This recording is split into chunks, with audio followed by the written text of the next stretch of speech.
निवडणूक झाली, आता बदला घेण्याची वेळ आली. अहो, वेळ कसली आली? कारवाया सुरू सुद्धा झाल्या. बड्या बड्या नेत्यांना दणका देण्यास सुरुवात ही झाली. पुन्हा एकदा राजकारण आणि नेते हादरले. आता पुढील 5 वर्ष हेच पाहावं लागणार आहे काय?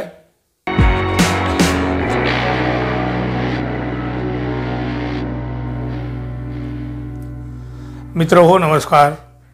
गेल्या काही वर्षात देशाच्या राजकारणात ईडी, सीबीआय, इन्कम टॅक्स अशा प्रकारच्या या सरकारी संस्थांची मोठी चर्चा झालेली आहे. भाजपात या नाहीतर जेलमध्ये जा असं एक समीकरणच देशामध्ये आणि आपल्या राज्यात देखील सुरू आहे. आपण पाहिलेलं आहे गेली 2-2.5 वर्ष काय काय नाटकं केली. खरं नाटकं म्हणावी, तमाशा म्हणावा, पण या नाटक आणि तमाशा दोन्हीही पवित्र बाबी आहेत. पण या सगळ्या गोष्टी अपवित्र होत्या. सोबत भाजपाचे वॉशिंग मशीन आणि वॉशिंग पावडरची ही मोठी चर्चा देशात आणि आपल्या राज्यात सुद्धा झाली.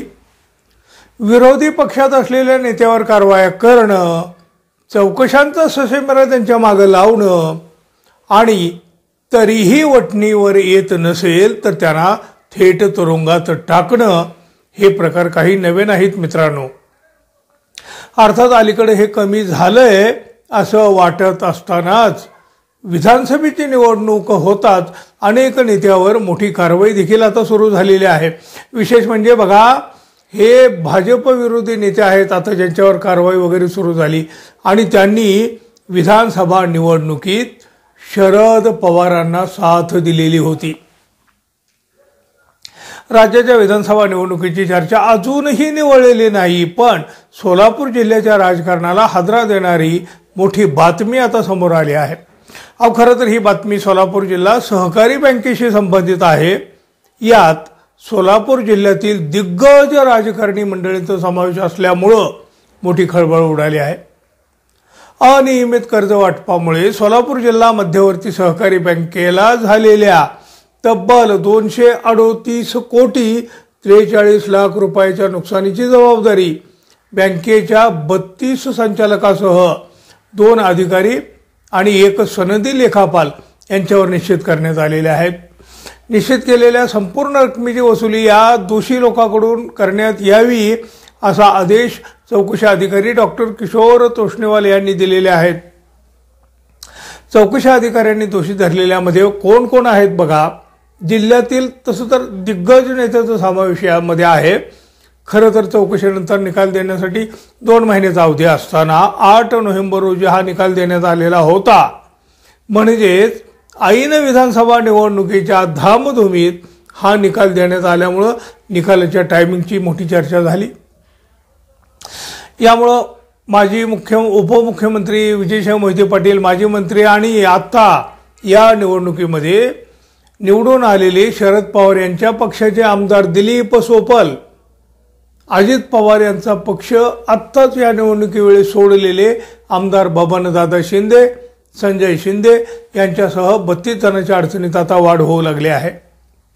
अनियमितपणे कर्जाचं वाटप, कर्ज वसुली झाली नाही त्यामुळं अनुत्पादक कर्जात झालेली वाढ, अनियमितता या काही कारणामुळं बँकेचे संचालक मंडळ 2018 मध्येच बरखास्त करण्यात आलेले होते.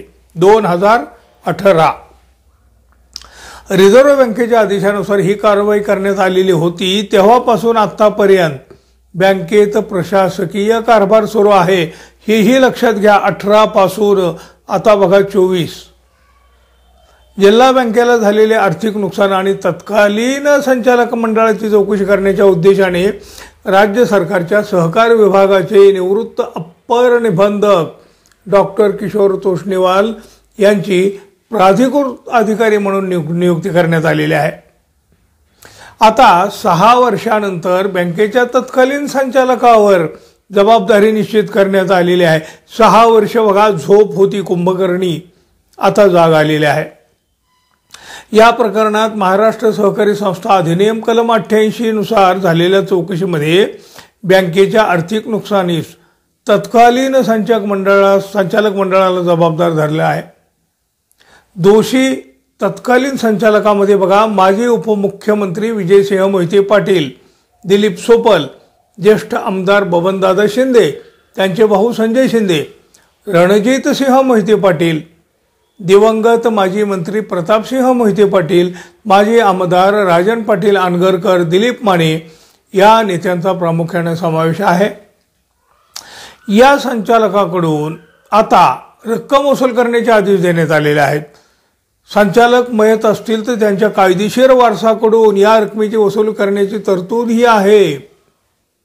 आता बघा, या आदेशानुसार जर पाहिलं तर ज्या लोकांवर नुकसानीचा ठपका ठेवण्यात आलेला आहे ना, त्यामध्ये बघा, माजी मंत्री आणि आता विद्यमान नवे ताजे आमदार दिलीप सोपल, विजयसिंह मोहिते पाटील अकलूजचे, दीपक साळुंके जे आता ठाकरे गटाकडून लढलेले आहेत, सुधाकर रामचंद्र परिचारक, अक्कलकोटचे माजी आमदार सिद्धरामप्पा पाटील, भाजपचे आमदार समाधान आवताडे यांचे चुलते आणि या निवडणुकीमध्ये भारतीय जनता पक्षाच्या विरोधात काम केलेले मंगळवेढ्याचे बबनराव आवताडे, दिलीप माने, सुनंदा बाबर, संजय शिंदे, दिवंगत माजी आमदार यशवंत पाटील, चंद्रकांत गणपतराव देशमुख, जयवंत जगताप करमळ्याचे, रणजितसिंह मोहिते पाटील, राजन पाटील, रामचंद्र महाको वाघमोडे,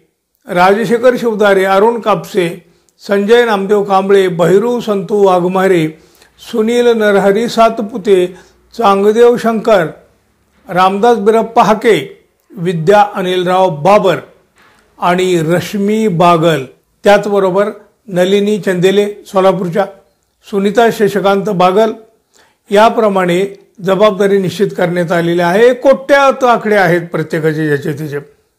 आता या व्यतिरिक्त बँकेचे तत्कालीन व्यवस्थापक किसन विश्वंभर मोठे, काशीलिंग रेवणसिद्ध पाटील आणि सनदी लेखापालावरही आर्थिक नुकसानीचा ठपका ठेवण्यात आलेला आहे। असंही असतं राजकारण, चालायचंच। मित्रांनो, या राजकारणाबद्दल तुम्हाला काय व्यक्त व्हावं वाटत असेल तर जरूर व्हा, कमेंट बॉक्समध्ये आपली मतं जरूर मांडा आणि आपण अजून आपल्या चॅनलला सबस्क्राईब केलं नसेल तर कृपया सबस्क्राईब करावं ही अपेक्षा आहे। धन्यवाद, पुन्हा भेटू, तोपर्यंत नमस्कार।